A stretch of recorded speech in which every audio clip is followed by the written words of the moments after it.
Hello everyone, master जी में एक बार फिर से आपका स्वागत है। यह क्लास 9th का साइंस चैप्टर 3 जिसका नाम एटम्स एंड मॉलिक्यूल्स का पार्ट 4 है।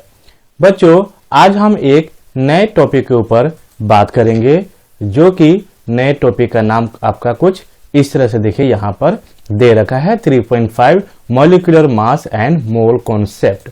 ओके बच्चों, तो यहाँ पे 3.5.1 मॉलिक्यूलर मास यानी ये होता क्या है, इसके बारे में आइए थोड़ा सा पढ़ लेते हैं। In section 3.2.2 we discuss the concept of atomic mass, यानी हमने इस सेक्शन में एटॉमिक मास के जो भी कॉन्सेप्ट होता है उसके बारे में हमने पहले ही डिस्कस कर रखा है। This concept, this means molecular mass, this concept can be extend to calculate molecular masses, यानी इस कॉन्सेप्ट के आधार पर बेसिक्स पर हम मॉलिक्यूलर मासेस कैलकुलेट करके निकालते हैं। The molecular mass of a substance is the sum of the atomic masses to all the atoms in a molecule of the substances, यानी मॉलिक्यूलर जो मास होता है, इन मॉलिक्यूलर मास जो सब्सटेंस होता है वो सबका इनका क्या होता है, ये सम होता है। किसका? एटॉमिक मासेस का। उसमें जितने भी एटम्स होते हैं सबको हम क्या करते हैं, सम कर देते हैं, ऐड कर देते हैं। ठीक है, और इसमें क्या लिखा है, it is therefore the relative mass of molecule express, और मॉलिक्यूलर मास ऑफ मॉलिक्यूल को हम कुछ इस तरह से एक्सप्रेस करते हैं, यानी एटॉमिक मास यूनिट में हम डिनोट करते हैं या एक्सप्रेस करते हैं। ठीक है, तो यहां आपको कुछ एग्जांपल दिया हुआ है, इसको जरा देख लेते हैं। एग्जांपल नंबर 3.1 का A, calculate the relative molecular mass. आपको क्या कैलकुलेट करना है? रिलेटिव मॉलिक्यूलर मास, लेकिन किसका? वाटर का, जो कि इसका फॉर्मूला होता है H2O। ठीक है, आगे इसमें देखिए क्या लिखा हुआ है, calculate the molecular mass of HNO3। इसमें दो क्वेश्चन यहाँ पे ए और बी दो तरह का क्वेश्चन दिया हुआ है। तो सबसे पहले हम वाटर का निकालेंगे कि इसका रिलेटिव मॉलिक्यूलर मास कितना होता है। तो चलिए जान लेते हैं। एटॉमिक मास ऑफ हाइड्रोजन का कितना होता है बच्चों? 1 U होता है, U फॉर यूनिट। ठीक है, तो अगर आपने 3.6 टेबल को याद करके रखा होगा तो आपको समझ में ये आ रहा होगा कि ये 1 कहां से आया।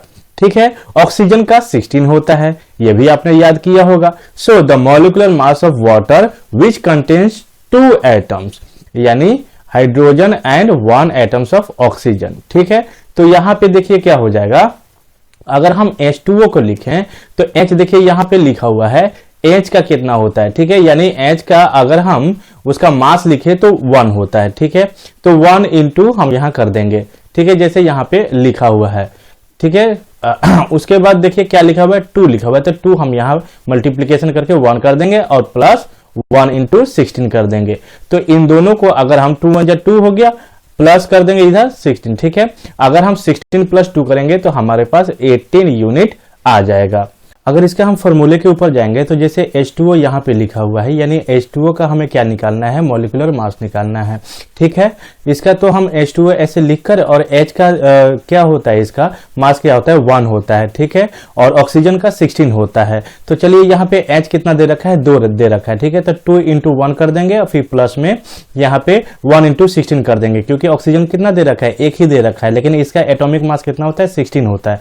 तो इसका कैलकुलेट करके हम यहाँ 2 1 2 प्लस 16 1 16 यहाँ पे करके दोनों को प्लस करेंगे तो 18 U आ जाएगा, U फॉर यूनिट हो जाएगा।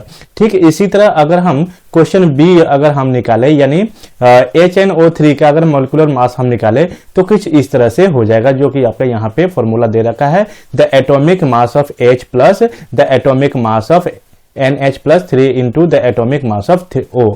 ओके, तो हम जानते हैं कि हाइड्रोजन का 1 होता है, फिर उसके बाद हम सम कर देते हैं, प्लस कर देते हैं। उसके बाद फिर देखिए क्या दे रखा है, N का दे रखा है। ठीक है, तो 14 होता है, और यहाँ पे ऑक्सीजन का 16 होता है, लेकिन यहाँ पे 3 दिया हुआ है, तो इसको 3 के साथ हम मल्टीप्लाई करेंगे तो 48 आएगा, और इन सभी को आपस में हम ऐड करेंगे, सम करेंगे तो हमारे पास 63 यूनिट आ जाएगा। कुछ इस तरह से हो जाएगा। ठीक है, आगे देखते हैं हम आगे क्या दे रहा है इसमें।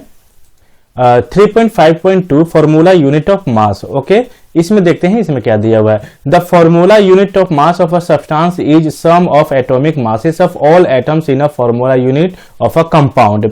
Formula unit mass is calculate in the same way manner, यानी जिस तरह से अभी तक हमने मॉलिक्यूलर मास हम निकाल रहे थे, ठीक इसी तरह ही फॉर्मूला यूनिट मास भी हम निकालेंगे। लेकिन इसमें अंतर क्या रहेगा, क्या कह रहा है, as we calculate the molecular mass, ठीक है, जैसे हम पहले कर रहे थे। The only difference is that, लेकिन जो सिर्फ जो अंतर होगा कुछ इस तरह से होगा जो दिया हुआ है। We use the word formula unit for those substance which constituent particles are ions, यानी जिसमें सिर्फ आयंस होगा, बस यही अंतर होता है, इसके सिवा कुछ अंतर नहीं होता है।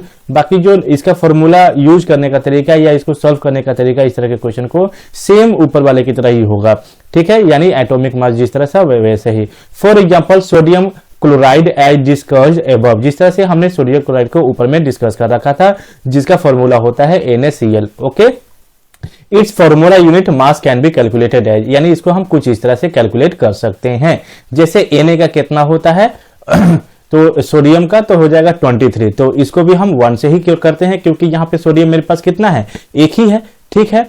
उसके बाद हमारे पास क्लोराइड कितना है हमारे पास, तो हमारे पास कितना है यहाँ पे 1 ही है, तो इसको हम 30.5 लेके चलते हैं, लेकिन एक है तो इसको 1 के साथ ही मल्टीप्लाई करेंगे। जब हम यहाँ पे इसको करेंगे तो यहाँ पे 23 आएगा और इसको कैलकुलेट करेंगे तो 35.5 होगा, और जब इन दोनों को हम ऐड करेंगे तो 58.5 यूनिट हमारे पास आंसर आ जाएगा।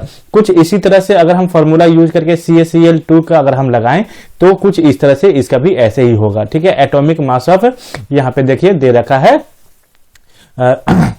देखिए कुछ इस तरह से हम फॉर्मूला यूज करेंगे, जो कि यहाँ पे क्लोराइड का जो है Cl, देखिए यहाँ पे लिखा हुआ है 2, तो यहाँ पे हम कुछ इस तरह से कर देंगे 40 प्लस, ठीक है। यहाँ पे Ca का जो होता है इसका एटॉमिक मास 40 होता है, प्लस 2 कर देंगे, क्योंकि इसका Cl के साथ देखिए यहाँ पे 2 लिखा हुआ है, इसलिए यहाँ पे 2 कर देंगे और मल्टीप्लाई जो कर देंगे इसका होता है क्लोराइड का 35.5, जो कि जस्ट अभी आपने पढ़ा। और उसके बाद जब हम इन दोनों को इनटू करेंगे, ओके सॉरी, यहाँ पे ऐड करेंगे और इसके साथ मल्टीप्लाई कर देंगे। ओके, आपको बात समझ में आ रही है। इन दोनों को अगर हम मल्टीप्लाई करें, अगर बॉडमॉस के हिसाब से हम चले, मैथमेटिक्स के हिसाब से, तो इन दोनों को जब हम मल्टीप्लाई करेंगे तो हमारे पास 71 आ जाएगा, और 40 को हम एज इट क्या करेंगे, हम इसको ऐड कर देंगे तो हमारे पास 111 यूनिट आंसर आ जाएगा। बच्चों, इस चैप्टर का जो क्वेश्चन आंसर पार्ट होगा उसे हम नेक्स्ट वीडियो में कवर करने की कोशिश करेंगे। तब तक के लिए नमस्कार।